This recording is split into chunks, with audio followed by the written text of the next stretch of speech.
Bonjour et bienvenue dans cette vidéo. Alors j'espère que vous allez bien. Aujourd'hui vous allez découvrir comment créer un filon sur Leapfrog.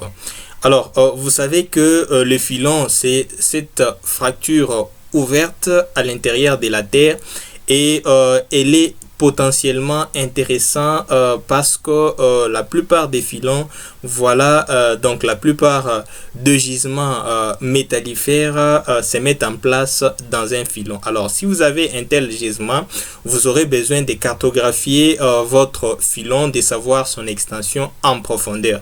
Et c'est justement en l'affichant voilà, sur un logiciel comme Leapfrog que vous pouvez voir toute son extension, et voilà, ces filons va transparaître sur votre bloc modèle et vous permettra, n'est-ce pas, de guider, n'est-ce pas, la récupération de la minéralisation. Alors, comment créer un filon sur votre logiciel Leapfrog, c'est ce que vous allez voir aujourd'hui. Alors, je vous invite à passer directement à la pratique. C'est parti.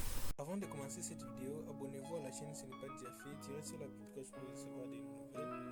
Recevez gratuitement votre ebook logiciel Comment ça marche. Vous trouverez les liens dans la description.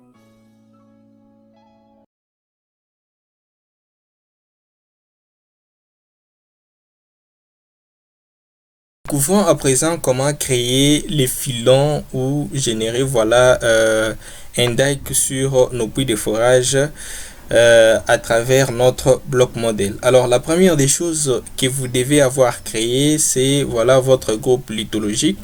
Alors si vous ne savez pas comment le faire, référez-vous à notre vidéo précédente. Ensuite, ce que nous allons faire, c'est que nous allons cliquer sur la table Geology. Nous y faisons un clic droit et nous allons sélectionner New Column. Voilà, nous allons prendre cette fois-ci Interval Selection. Ok.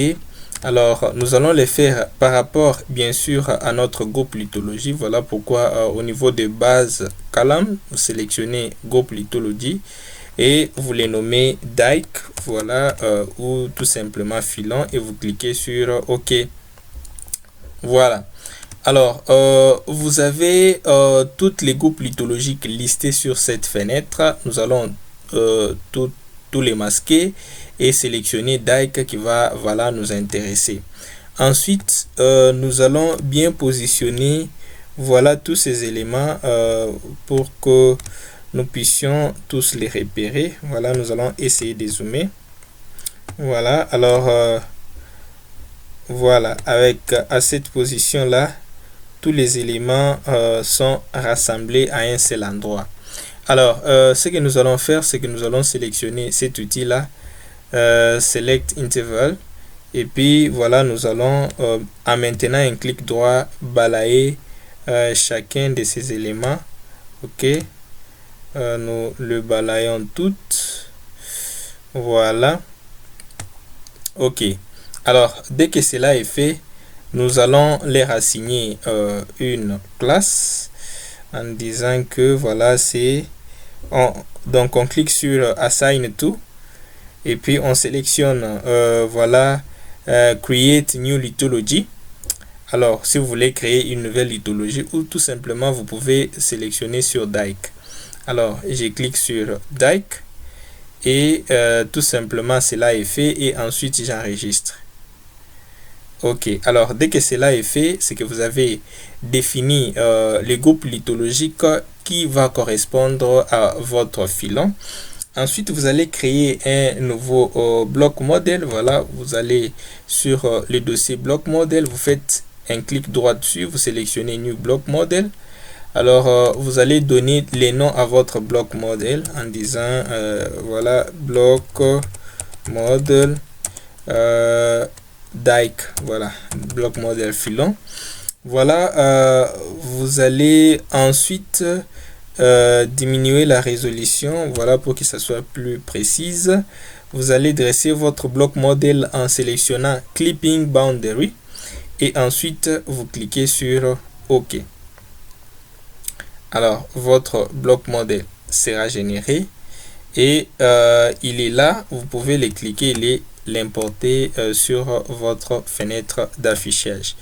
Alors nous allons insérer la surface topo pour que voilà, ça puisse bien paraître. Ok.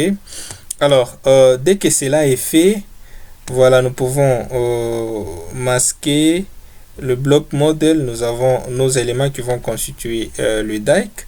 Nous pouvons également les masquer. Nous aurons tout simplement la surface topo. Alors, ce que nous voulons pour le moment, c'est de dresser en fait notre voilà dike ou notre filon. Pour cela, nous allons cliquer sur surface chronologie et nous faisons un clic droit. Nous allons sélectionner cette fois-ci veine. Et dans veine, nous allons sélectionner from base lithology. Alors, une fois que nous sommes dessus, nous allons particulièrement sélectionner le dike.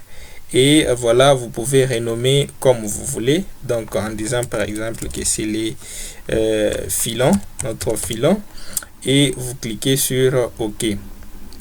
Voilà, alors votre surface serait en train d'être générée. Alors, nous allons patienter un tout petit peu pour que voilà la surface se génère. Alors, voilà, c'est au niveau de 22. Alors, nous devrions patienter jusqu'à ce qu'on arrive à 0. Alors, c'est ce que nous allons faire. Alors, justement là, vous pouvez constater que votre surface a été bel et bien créée. C'est évidemment notre filon. Nous pouvons l'importer. Et chez Kemat, vous constatez que voilà votre filon s'affiche voilà sur l'interface graphique. Alors, elle est tout à fait différente d'une couche géologique ou une surface de stratification parce qu'elle est dotée d'une certaine épaisseur comme vous pouvez les constater. Alors, donc nous pouvons tout à fait ajouter notre bloc modèle et vous verrez tout simplement que à travers notre bloc modèle, nous pouvons voir notre filon et à ces filons, nous pouvons ajouter des surfaces stratigraphiques autant que nous le pouvons. Alors, justement, pour voir ce qui se passe à l'intérieur, vous pouvez utiliser cet outil Show Slicing Plane. Et voilà, vous allez tout simplement vous apercevoir comment voilà le filon s'étend en profondeur. Alors, pour n'est-ce pas revenir en arrière, vous allez tout simplement cliquer par cette croix et vous allez revenir en arrière. Alors, c'est donc de cette façon que vous pouvez créer un filon sur votre logiciel Leapfrog. J'espère que la vidéo vous a plu. Si c'est le cas, n'hésitez pas à nous le faire savoir en aimant la vidéo, en la commentant, en la partageant. Quant à moi, je vous dis ciao, à bientôt.